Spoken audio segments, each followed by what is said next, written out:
আল্লাহ নবী সাহাবী হযরত আলী রাদিয়াল্লাহু তাআলা আনহু হুজুর আমার ওই সময় দেখতে পাওয়া গেল হযরত আবু জাহল গিফারিকে বলতে লাগলেন, ও ভাই আবু জাহল গিফারি, আমার কাছে তোমার মনের কথাগুলো খুলে বলো। হযরত আবু জাহল গিফারি রাদিয়াল্লাহু তাআলা আনহু হুজুর আমার সময়তে আবু জাহল গিফারি বলতে লাগলেন, ও নবী পাকের সাহাবী আলী, আমি আমার রাসূলের হাতে হাত দিয়ে ঈমানের কলিমা পড়ে মুসলমান হয়ে যাব। এজন্য করে আমি মক্কার জমিনে এসেছি।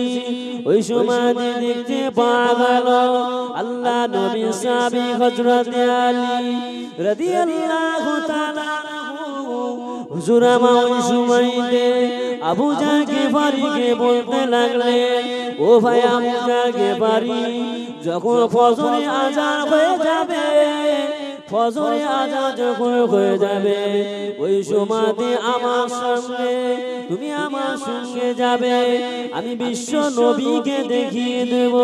ওই সময়তে যখন ফজরে আযান হয়ে গেল, হযরত বিলাল রাদিয়াল্লাহু তাআলা আনহু হুজুর আমার যখন আযান দিতে লাগলেন, হযরত আলী রাদিয়াল্লাহু তাআলা আনহু হুজুর আমার ওই সময়তে হযরত আবু জাহল গিফারিকে নিয়ে আল্লাহ নবী সাহাবী হযরত আলী আখির শরীফে চলে গেলেন।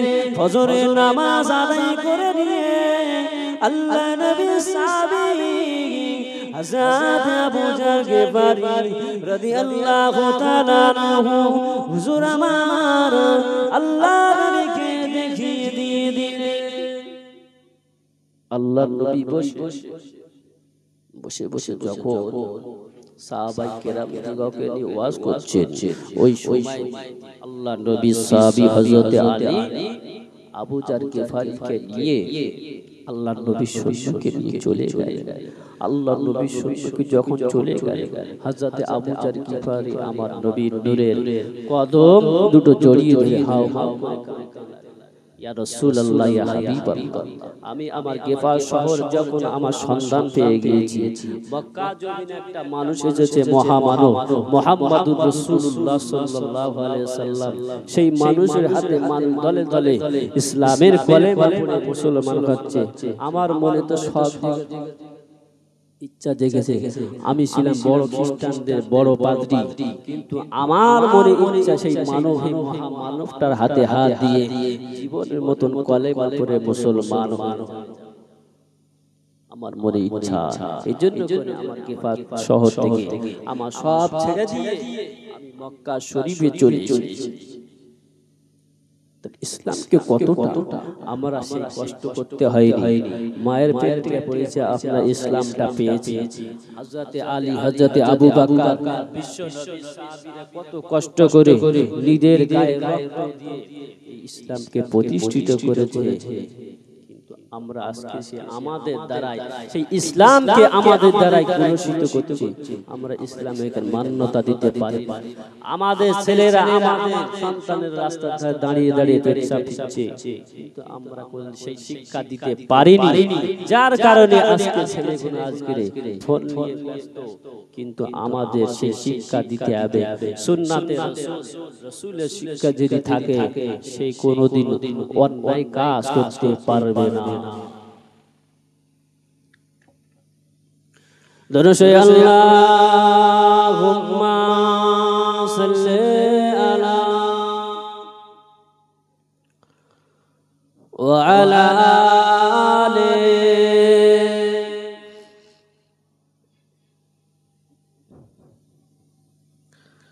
মুখতার কায়নাত সা দাতা কোই নেহি। যে সব ভাইরা আউটসাইড বিসাইড ঘুরে ঘুরে বেড়াচ্ছে, সকলকে জলসা কমিটির তরফ থেকে আমি অনুরোধ করছি, সকলে মাহফিলে এসে বসে।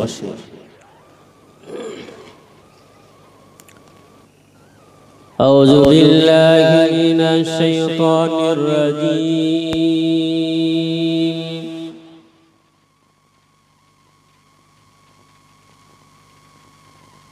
بسم الله الرحمن الرحيم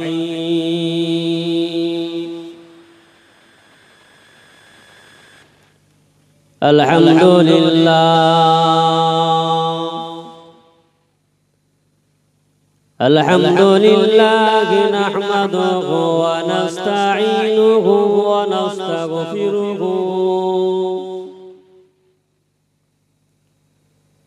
ونؤمن به ونتوكل عليه ونعوذ بالله من شرور أنفسنا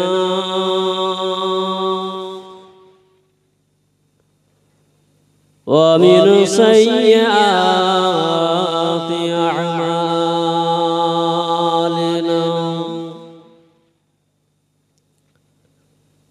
من يهده الله فلا مضل له ومن يضلله فلا هادي له ونشهد أن سيدنا وحبيبنا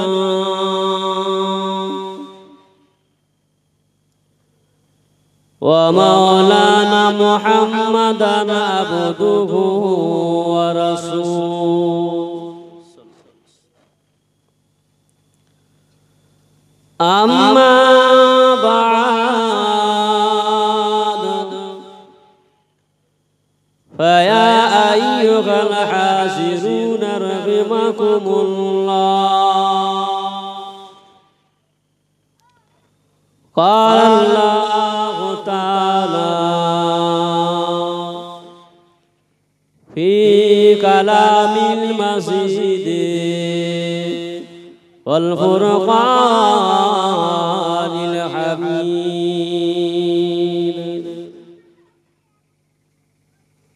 إن الله وملائكته يصلون على النبي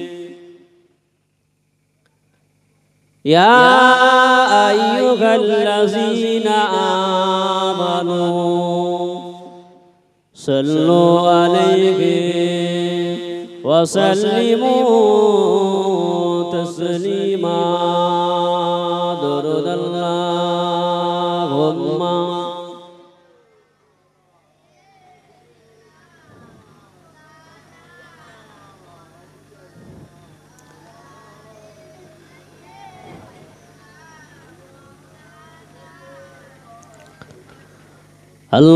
اللهم صل على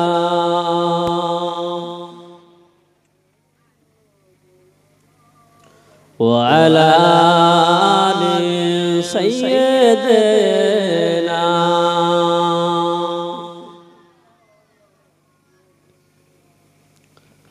খোদা বলে বন্ধু আমার মা বলে মোর মুহাম্মদ দেখো না খোদা বলে বন্ধু আমার মা বলে মোর মুহাম্মদ দেখো না কালে কামনি দিয়ে ঢাকা কেন আমায় প্রিয় রাগে মা কালো মেঘে হাসে যেন দাদা সাগরই চাঁদ কোন সাধনা করলি মাগো বলো মায়ামিনা তুমি শুধু পেলে তারে আর কেহ পেল না খোদা বলে বন্ধু আমার মা বলে মোর মুহাম্মদ আল্লাহুম্মা সাল্লি আলা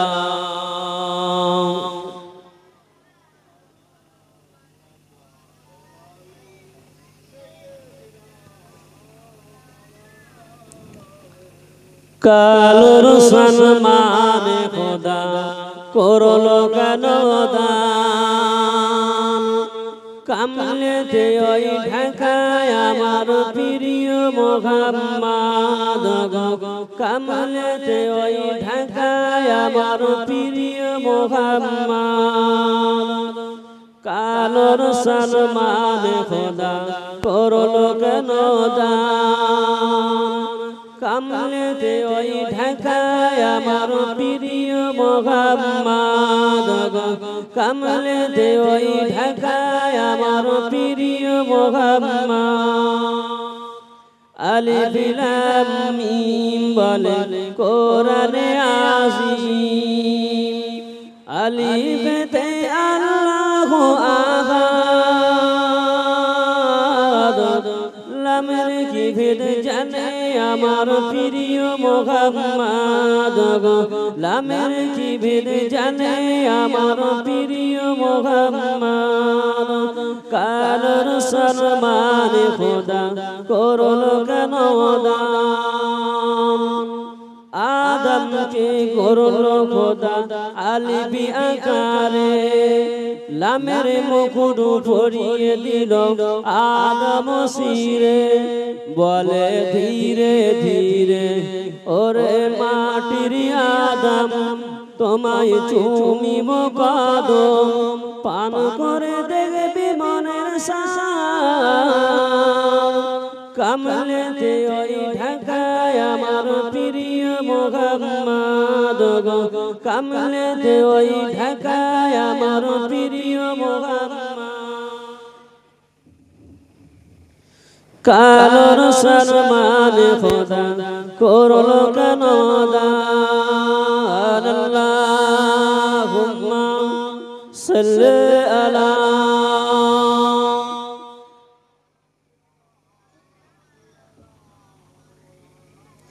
ওয়া আলা আলি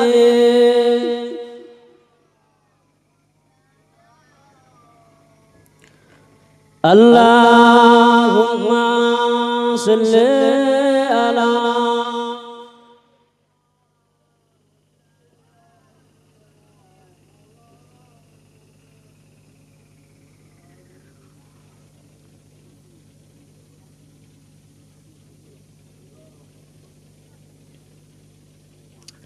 আল্লাহুম্মা সাল্লি আলা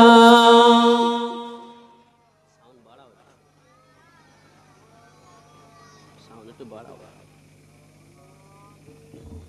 আর টন দাও ব্যাস কেটে দাও টন দাও قال الله تعالى في كلام المجيد والفرقان الحميد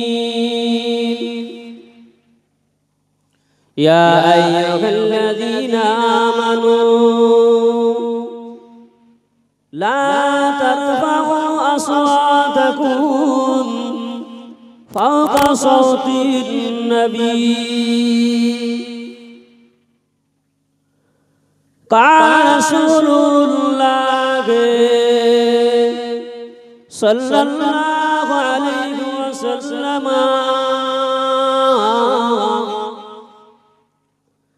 لا يؤمن أحدكم حتى أكون أحب إليه من والده وولده والناس أجمعين प्यार हाजिरान मजलिस उपस्थित दिनदार ईमानदार नेककार अल्लाह मुरब्बी और गोरेरा जवान जुबक भाईरा पर्दार आड़े पर्दा नसीना धर्मिका अम्मा जान बुरेरा আল্লাহ পাকের দরবারে অসংখ্য শুকরিয়া রব্বুল আলামিন আল্লাহ পাক আপনাকে আমাকে তিনি তানার রহমতি স্বামী আনার ভিতরে আল্লাহ আল্লাহ রসুলের কথা শুনবার জন্য বসিয়েছে।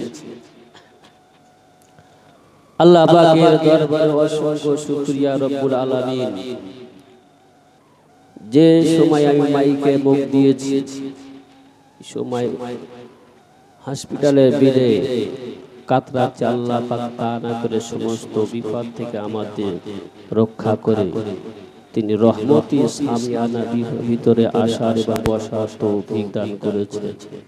সকলে উচ্চ আওয়াজে ভক্তি ভরে সকলে বলুন আলহামদুলিল্লাহ, জোরে বলেন আলহামদুলিল্লাহ। তারপরে বিশ্ব নবী সরওয়ারে কায়নাত সাইয়্যিদুল মুরসালিন রাহমাতাল লিল আলামিন, যে নবীকে আল্লাহ পাক সৃষ্টি না করলে আল্লাহ পাক কিছু সৃষ্টি করতেন না, একমাত্র যে নবী ওসিলায় সৃষ্টি করেছেন। ভূমণ্ডল, নবমণ্ডল, রবি, সূর্য, অগণিত নক্ষত্র আল্লাহ পাক যে নবীর ওসিলায় তৈরি করেছেন। সেই নবীর দরবারে লক্ষ লক্ষ দরুদ এবং সালাম। সকলে বলুন সাল্লাল্লাহু আলাইহি ওয়াসাল্লাম। ভাইরা আমার, আজকের জলসা হচ্ছে, জলসার বাইরের দিকে তাকালে মনে হবে না এটা জলসা হচ্ছে। মেয়েরা ছেলেরা বাজারে তারা ঘোরাঘুরি করছে, কিন্তু জলসার দিকে তাকালে দেখতে পাওয়া যাচ্ছে মজলিস পুরো খালি। আগেকার মুজাদ্দিদে জামান কুতুবুল আলম আমিরুশ শরিয়ত বড় হুজুর পীর কেবলা, পাঁচ হুজুর কেবলা, বসিরহাট আল্লামা রুহুল আমিন রহমাতুল্লাহ আলাইহি, এনারা জলসা করতেন।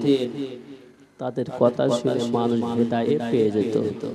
কিন্তু আজকের জলসা শুনে বাড়ি পর্যন্ত যাওয়া এতে শেষ হয়ে যাচ্ছে। বিশ্ব নবীর দরবারে একজন সাহাবী প্রতিদিন আসে, নামাজ পড়ে চলে যায়। আল্লাহ নবী সাহাবীর দিকে তাকিয়ে বলেছিলেন, বাবা সাহাবা, এই সাহাবীটা আল্লাহ পাক আমাকে জান্নাতি করেছে, এই সাহাবীটা জান্নাতি। সাহাবাই কেরামেরা ওই সময়তে বলতে লাগলেন, ইয়া রাসূলুল্লাহ, ইয়া হাবিবাল্লাহ, এই মানুষটা দ্বীনের জন্য, ইসলামের জন্য তেমন ইবাদত করে, আপনি একে দেখে কি করে বললেন যে জান্নাতি? সাহাবীটা ওই সময়তে দেখতে পেলেন এই মানুষটা কি করে, তার পিছু পিছু বাড়িতে চলে গেলেন। বাড়িতে গিয়ে দেখলেন তাহাজ্জুদের নামাজটা আদায় করলেন। যখন ফজরের আজানটা হয়ে গেল, ওই সাহাবীটা গুটি গুটি গুটি পায়ে হেঁটে হেঁটে মসজিদে নববী শরীফে হাজির হয়ে গেলেন। আল্লাহ নবী দরবারে সাহাবীটা বলতে লাগলেন, ইয়া রাসূলুল্লাহ, ইয়া হাবিবাল্লাহ, আপনি ওই মানুষটাকে, ওই সাহাবীটাকে জান্নাতি ঘোষণা দিয়েছেন, ওর কারণটা কি? আল্লাহ নবী বললেন, ও আমার সাহাবীরা শোনো, ওই সাহাবীটার হাতের দ্বারা, মুখের দ্বারা, অঙ্গ প্রত্যঙ্গ দ্বারায় কোন মানুষটা তার উপরে নারাজ হয়নি, অখুশি হয়নি। সকল মানুষটা তার উপরে খুশি আছে, যার কারণে আমি রাসূলুল্লাহকে জান্নাতি সার্টিফিকেট দিয়েছি। দুনিয়ার জমিনে আমরা এসেছি সামান্য কয়েকটি দিন, আমাদের দুনিয়াতে করে যেতে হবে। আল্লাহ পাকের দরবারে আল্লাহ পাক জিজ্ঞাসা করবে, ও আমার বান্দা বান্দিরা, দুনিয়ার জমিনে আমি আল্লাহ পাক পাঠিয়েছি, আমার জন্য কি ইবাদত করেছো, কি করেছো? আল্লাহর বান্দা বলবে, আল্লাহ আপনার নামাজ এনেছি, আপনার জন্য রোজা রেখেছি। আল্লাহ পাকে মালায়েকা ফেরেশতারা ওই সময়তে আল্লাহ পাক বলবে, ও আমার বান্দা, দুনিয়া জমিনে তুমি নামাজ পড়েছিলে, আমি আল্লাহ পাক আমার কাছে দেখিয়ে দাও, আমার সম্মুখে সেজদা দাও। আল্লাহর বান্দাটা দুনিয়া জমিনে নামাজ পড়েছিল বলে আল্লাহ পাকের সম্মুখে সিজদায় চলে যাবে।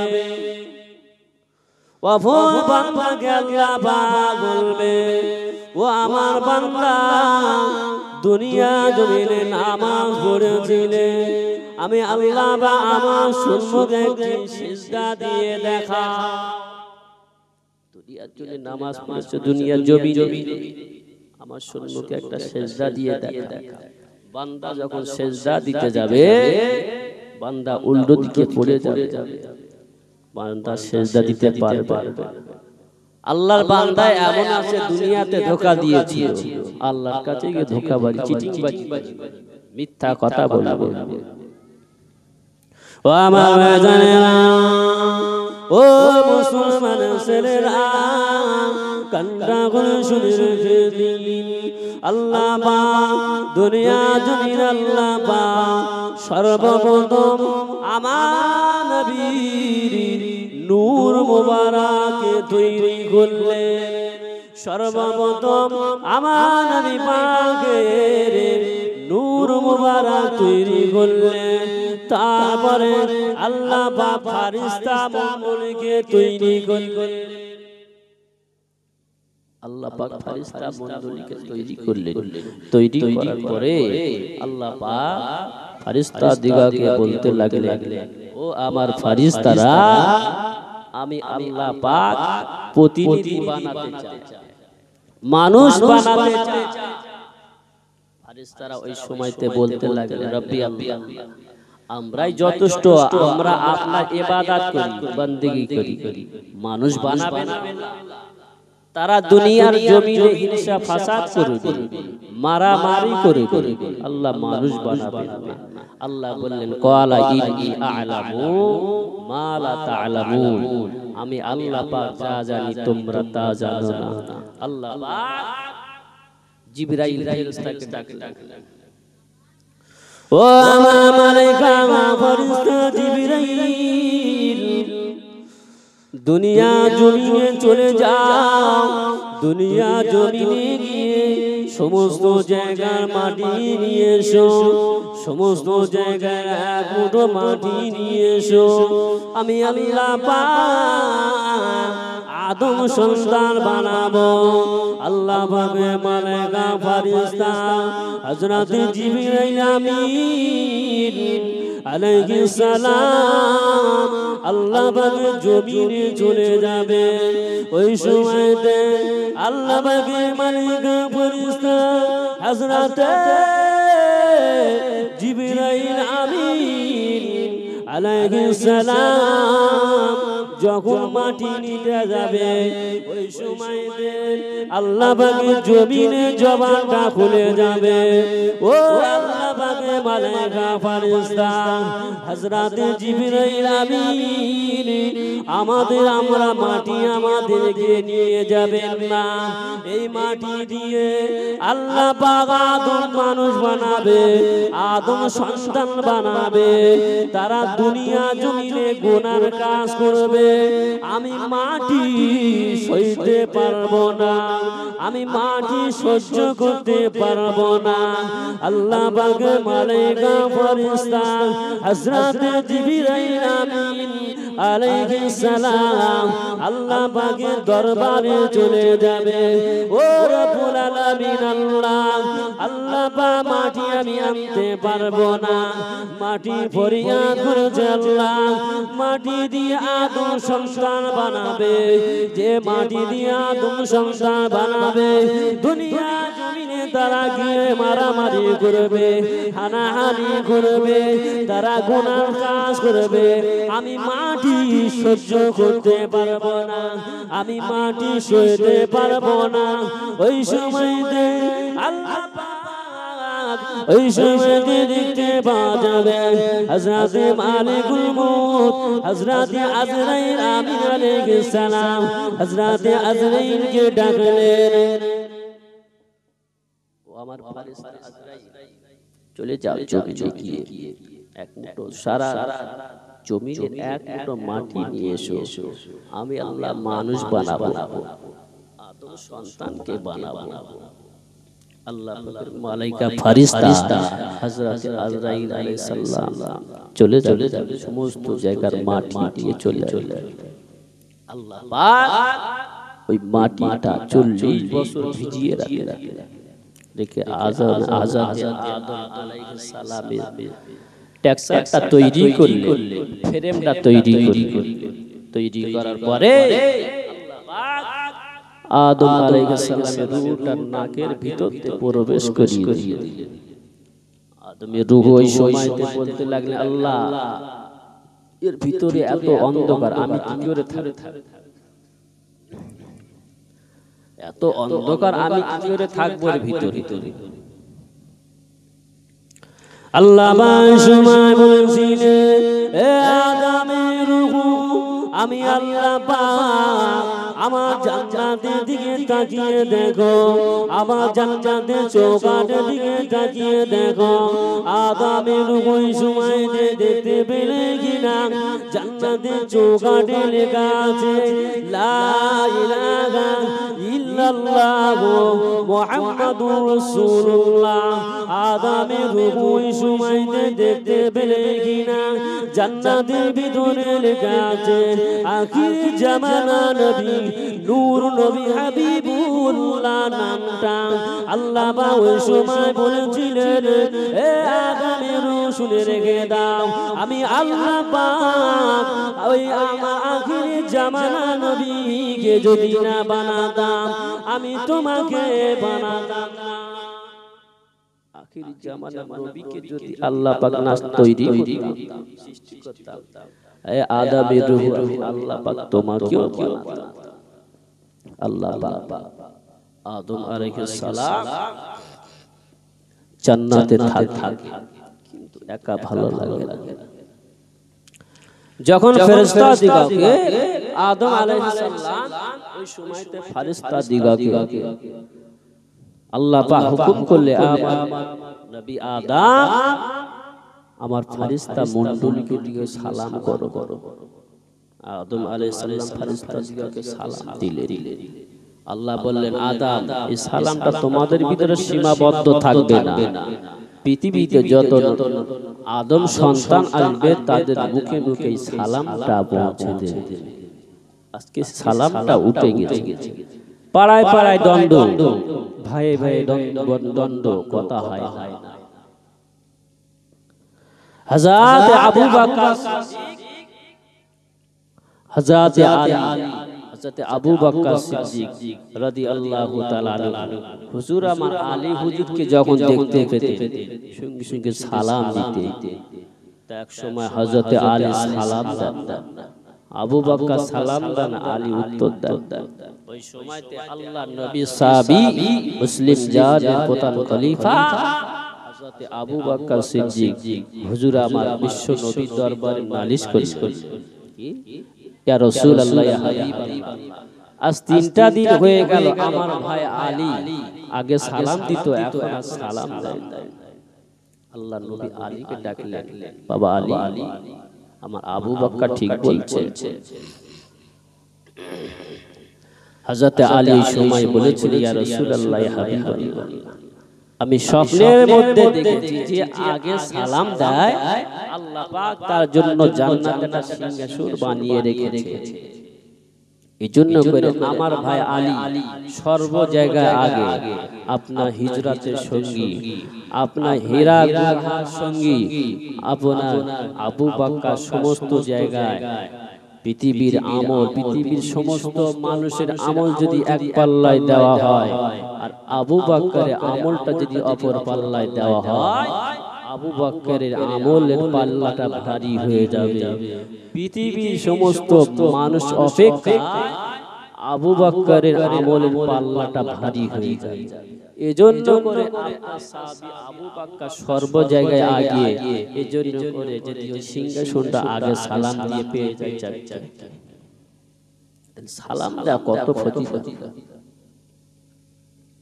ও আমার ভাইজানেরা, ও ও আমার নবী পাকের উম্মত উম্মতারেরা কান্না করে শুনে রেখে দিন আল্লাহ পাক নবী আদম আলাইহিস সালামকে আল্লাহ পাক জান্নাতে থাকে নবী আদম আলাইহিস সালাম জান্নাতে একা থাকতে ভালো লাগে না ওই সময় আল্লাহ পাক নবী আদম আলাইহিস সালামের ডান উড়ু থেকে আল্লাহ পাক নবী আদম আলাইহিস সালামের ওরস থেকে আম্মা জান হাওয়া আলাইহিস সালামকে তৈরি করলেন আম্মা জান হাওয়াকে তৈরি করলেন আল্লাহ নবী আদম আলাইহিস সালাম জান্নাতে থাকে কিন্তু নবী আদমের ভালো লাগে না ওই সময়তে আম্মা জান হাওয়াকে তৈরি করলেন তৈরি করার পরে নবী আদম আলাইহিস সালাম আম্মা জান হাওয়াকে ধরতে যাবে এমন তো সময় আল্লাহ পাক জিবরাইল ফেরেশতাকে পাঠিয়ে দিলেন জিবরাইল চলে যাও নবী আদম যেন আম্মা জান হাওয়ার গায়ে না হাত দেয় কারণ নবী আদমকে আগে বিয়ে করতে হবে নবী আদম আলাইহিস সালাম আম্মা জান হাওয়া আলাইহিস সালামের সঙ্গে বিয়ে হয়ে গেল আল্লাহ নবী আদম আলাইহিস সালাম যখন আম্মা জান হাওয়াকে ধরতে যাবে ওই সময়তে বলেছিলেন আল্লাহ পাকের মালাইকা ফেরেশতা জিবরাইল আলাইহিস সালাম ওই সময়তে চলে গেল নবী আদম আম্মা জান হাওয়ার গায়ে হাত দিতে পারবে কারণ আগে দিন মোহর আদায় করতে নবী আদম আলাইহিস সালাম জান্নাতে চিন্তায় পড়ে গেলেন আর রব্বি আল্লাহ আমি দিন মোহর কোথায় পাবো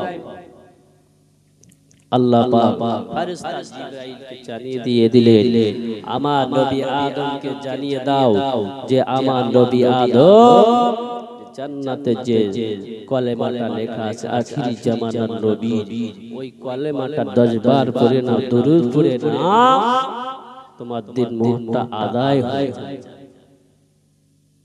ওয়া আমার ভাইদেরা ওয়া আমার নবী পাকের উম্মত উম্মতানেরা ও সোনা মানিকেরা কান্না করে শুনে রেখে দিন নবী আদম আম্মা জাওয়া আলাইহিস সালাম জান্নাতে থাকে আনন্দ সুখে থাকে আনন্দ সুখ উপভোগ করে জান্নাতে নিয়ামত সুখ উপভোগ করে কিন্তু না না ইবলিসের সহ্য হলো না ইবলিসের সহ্য হলো না ওই সময় ইবলিস জান্নাতে চৌকাঠে বসে বসে কাঁদতে লাগলেন কি কাঁদতে লাগলেন ময়ূর ওই সময়তে দেখতে পেলেন ইবলিস কেন কাঁদছো না আমি আদম হাওয়ার সঙ্গে একটু কথা বলবো কি কথা বলবো আদম আলাইহিস সালামের সম্মুখে চলে গেল ইবলিস গিয়ে আম্মা জান হাওয়া আলাইহিস সালামকে বলতে লাগলেন আম্মা জান হাওয়া এই জান্নাতের ভিতরে যে গন্ধম গাছটি আছে ওই গাছের ফল যদি খেয়ে নাও তাহলে আল্লাহ পাক তোমাদিগকে জান্নাতে সারা জীবন রেখে দেবে আর যদি না খাও তোমাদেরকে জান্নাত থেকে আল্লাহ বার করে দেবে ইবলিস যখন বোঝাতে লাগলো আল্লাহ নবী আদম আলাইহিস সালাম ওই সময়তে আম্মা জান হাওয়াকে বলতে লাগলেন আম্মা জান হাওয়া ওই গন্ধম ফল খাওয়া যাবে না আল্লাহ পাক নিষেধ করেছে যখন গন্ধম ফলের গাছটা গন্ধম ফল খেয়ে নিলেন আম্মা জান হাওয়া নবী আদম আলাইহিস সালামের যে পোশাকটি ছিল পোশাকটি গায়ে থেকে পড়ে গিয়েছে খুলে গিয়েছে আল্লাহ বললেন ও আমার নবী আদম ও আম্মা জান হাওয়া তোমাদেরকে জান্নাতে আর থাকা হবে না আম্মা জান হাওয়া আলাইহিস সালাম নবী আদম আম্মা জান হাওয়া গাকে আল্লাহ পাক দুনিয়া জমিনে পাঠিয়ে দিলেন দুনিয়া জমিনে পাঠিয়ে দিলেন তোমাদেরকে জান্নাতে থাকা হবে না জান্নাতি পোশাকগুলো খুলে গেল আল্লাহ নবী আদম আলাইহিস সালাম আম্মা জান হাওয়া আলাইহিস সালামকে আল্লাহ পাক দুনিয়া জমিনে আদম আলাইহিস সালামকে জিন্দায় আম্মা জান হাওয়া আলাইহিস সালামকে সিলায় আল্লাহ নামিয়ে দিয়ে দিলেন নবী আদম আলাইহিস সালাম যখন জেদ্দায় নামিয়ে দিলেন ওই সময় নবী আদম আলাইহিস সালাম আমার সঙ্গে একটা হরিণ ছুটে ছুটে আসে। হরিণ ছুটে ছুটে নবী আদম আলাইহিস সালাম দেখলেন যে হরিণকে মেহমানদারি করাতে হবে, কি খাওয়াবো। নবী আদম আলাইহিস সালামের যে গায়ে যে জান্নাতি পাতা ছিল ওই পাতাটা কেটে কেটে হরিণকে খাওয়াতে লাগে, মেহমানদারি করাতে লাগে। এই মেহমানের ইতিহাস জানে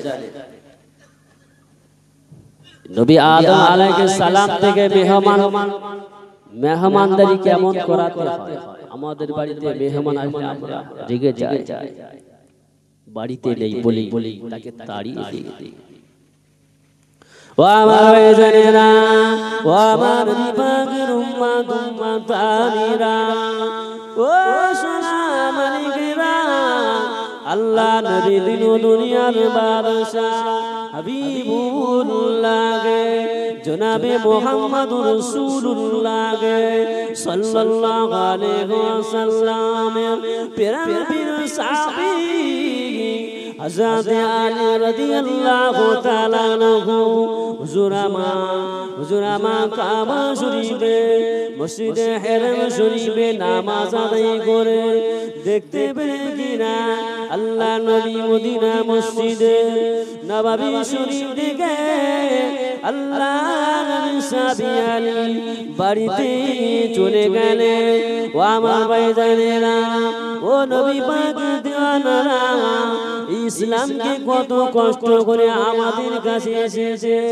ও ভাইজানেরা, ইসলামকে আমরা কত কষ্ট করে আমরা পেয়েছি, নবী সাহাবীরা কত কষ্ট করে আমাদের কাছে দিয়ে গেছে। আল্লাহ নবী সাহাবী হযরত আলী রাদিয়াল্লাহু তাআলা আনহু বাড়ি থেকে রওনা হলেন ঈশা নামাজ আদায় করে। যখন যে রাস্তা দিয়ে হযরত আলী বাড়ি থেকে রওনা হলেন ওই সময় দেখতে পেলেন কিনা ওই দরজার পাশে একটা মেহমান দাঁড়িয়ে আছে, একটা মেহমান দাঁড়িয়ে আছে। হযরত আলী হুজুর আমার ওই মেহমানকে সঙ্গে করে নিয়ে বাড়িতে নিয়ে চলে মেহমান দাঁড়ায় করলেন, আদব আপ্যায়ন করলেন। করার পরে যখন ফজরের আযান হয়ে গেল হযরত আলী হুজুর আমার ওই সময় ওই মেহমানটিকে নিয়ে মসজিদে চলে ফজরের নামাজ আদায় করলেন। নামাজ পড়ে চলে গেলেন। যাওয়ার পরের দিন ওই ইশার নামাজের পরে নামাজ আদায় করে যখন বাড়ির দিকে রওনা হবে ওই সময় দেখতে পেলেন ওই মেহমানটা ওই দরজার পাশে বসে আছে। হুজুর আমার ওই সময়তে দ্বিতীয় দিন ওই মেহমানটিকে বাড়ি নিয়ে গেলেন। মেহমানদারি করার পরে ফজরের সময় মেহমানটিকে নিয়ে শরীফে চলে নামাজ আদায় করতে। তৃতীয় দিন হুজুর আমার বাড়িতে যাওয়ার সময় ওই সময়তে দেখতে পেলেন যে মেহমানটি আজ দুইটা দিন যে জায়গায় বসে থাকতো সেখানে বসে আছে। হুজুর আমার বাড়িতে নিয়ে গিয়ে ওই সময়তে জিজ্ঞাসা করতে লাগলেন, ভাই আপনার বাড়ি কোথায়? আজ 3 দিন হয়ে গেল আপনি একই জায়গায় বসে থাকেন, কারণ ওই সময় তো মেহমানটিকে বলতে লাগলেন, ও নবী পাকের সাহাবী আলী, আমি এসেছি গিফার শহর থেকে। আমার মনে ইচ্ছা, মনে শখ যে মক্কায় একটা নবী এসেছে, মদ বন্ধের কথা বলে, জেনা ব্যভিচারী বন্ধের কথা বলে, পরের মাল আত্মসাৎ করতে বন্ধ করতে বলে। সে কথা শুনে আমার গিফার শহর থেকে মক্কা শরীফে চলে এসেছি। সময়তে হযরত আলী রাদিয়াল্লাহু তাআলা আনহু ওই সময়তে বলতে লাগলেন, তোমার উদ্দেশ্যটা কি? তুমি এখানে এসেছো? না ভাই, আজ 3 দিন হয়ে গিয়েছে আমি এসেছি সেই মানবটা, সেই মানুষটার সঙ্গে, সেই মহা মানবটার সঙ্গে আমি দেখা করব। কিন্তু না, মক্কা জমিনে সব কাফের যদি শুনতে পায় তারা আমাকে কতল করে ফেলবে। মুহাম্মাদের দুশমন যদি জানতে পারে যে মুহাম্মাদের ভক্ত, তাহলে আমাকে শেষ করে ফেলবে। এই জন্য করে আমি বলতে পারি কেমন মেহমান দেয়। 3 দিন পরে একটা মেহমানকে জিজ্ঞাসা করছে, আর আমাদের মসজিদে যদি কেউ বসে থাকে তাকে কি করি, কোথায় বাড়ি তাড়িয়ে দিই। ও আমার ভাইরা, ও আমার বিভাগের উম্মাত উম্মাত আলিরা,